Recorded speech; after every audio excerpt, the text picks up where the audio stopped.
దేశ రాజధాని ఢిల్లీలో తెలంగాణ ముఖ్యమంత్రి రేవంత్ రెడ్డి పర్యటిస్తున్నారు. హస్తినాలో సీఎం పర్యటన షెడ్యూల్ బిజీగా సాగుతోంది. 2 రోజుల పర్యటనలో భాగంగా పలువురు నేతలతో రేవంత్ రెడ్డి సమావేశమవుతున్నారు. ఏఐసీసీ జనరల్ సెక్రటరీ ప్రియాంక గాంధీని ఆయన మర్యాదపూర్వకంగా కలిశారు. ఈ సందర్భంగా మున్సిపల్ ఎన్నికల్లో కాంగ్రెస్ పార్టీ సాధించిన ఘన విజయంపై చర్చ జరిగింది.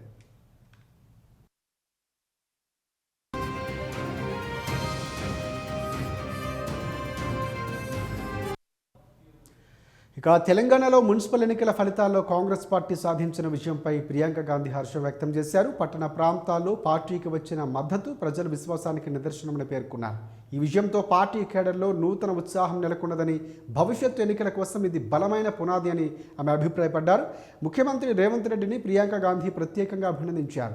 రాష్ట్రంలో కాంగ్రెస్ ప్రభుత్వాన్ని బలోపేతం చేయడంలో ఆయన నాయకత్వం కీలక పాత్ర పోషించిందని ప్రశంసించారు. పార్టీ శ్రేణులతో సమన్వయం, ఎన్నికల వ్యూహరచన, స్థానిక స్థాయిలో బలమైన ప్రచారం ఇవి విజయానికి దోహదపడ్డాయని ప్రియాంక గాంధీ అభిప్రాయపడ్డారు.